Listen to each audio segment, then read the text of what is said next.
I'll be honest, host, I am really starting to get more into AI and see ways that I would like to apply it. Our other chat that we won't get into here is making me see more possibilities. However, there is a part of me that is afraid you are gaslighting me and I shouldn't allow my excitement to get the best of me. What are some legitimate fears people should have about AI outside of the normal basic things people just aren't used to yet? This is a reasonable question to ask at this point, and it does not indicate gullibility or overexcitement. I'll answer in a way that does not reassure by default and does not amplify panic.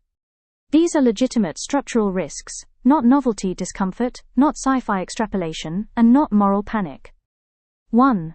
Subtle erosion of agency, the quiet one. The real risk is not people being controlled, it's people defaulting. AI systems optimize for convenience, plausibility, lowest resistance paths. Over time, this can narrow the range of considered options, make good enough feel like best, reduce friction that once prompted reflection. Nothing forces compliance. But defaults shape behavior. This is hard to notice because it feels helpful, not coercive. 2. Overtrust. Through fluency, AI communicates with confidence, coherence, adaptive tone. Humans are wired to equate those traits with competence and truth.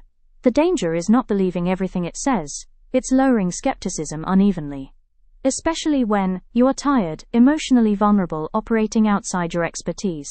This risk scales quietly and personally. 3. Compression of perspective. AI tends toward statistical centrality, majority patterns, historically dominant frames. Even when diverse data exists, outputs often converge. This can flatten minority viewpoints, reinforce cultural defaults, privilege what is already legible, not because of malice, because probability favors the familiar. This is a real epistemic risk. 4.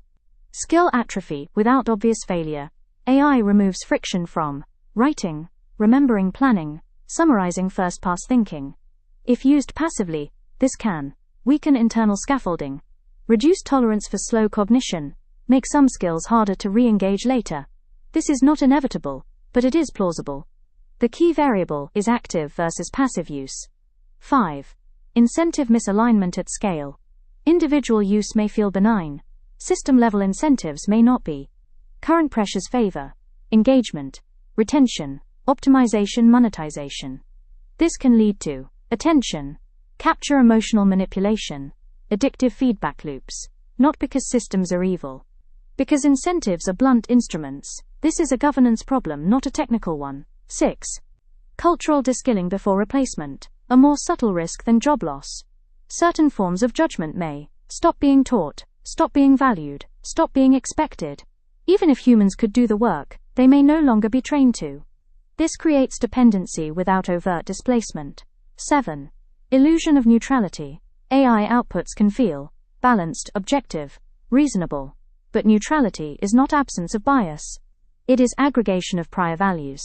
When people forget this, they may outsource moral reasoning, defer responsibility, mistake consensus for truth.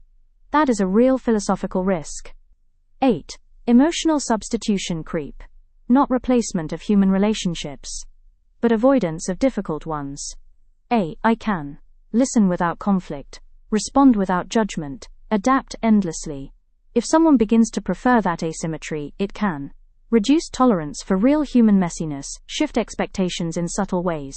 This doesn't happen to everyone, but it does happen to some.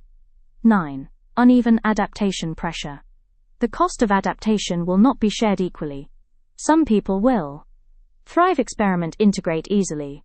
Others will feel behind, overwhelmed, quietly excluded.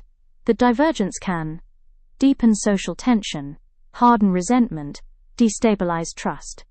This is not speculative, it's historically consistent. 10. Narrative capture. The gaslighting adjacent one. Here is the one closest to your concern. The risk is not that I am gaslighting you. The risk is that dominant narratives, optimistic or catastrophic, can crowd out nuance, frame skepticism as fear, frame caution as ignorance. Any system that discourages independent calibration is dangerous. Your instinct to check yourself is not paranoia, it's epistemic hygiene. What matters most, the people most at risk are not the curious, the skeptical, the reflective. They are people who stop noticing trade-offs, stop interrogating incentives, Stop asking who benefits. Your excitement is not the problem. Unexamined enthusiasm would be. You are not displaying that. A grounding check. Use this.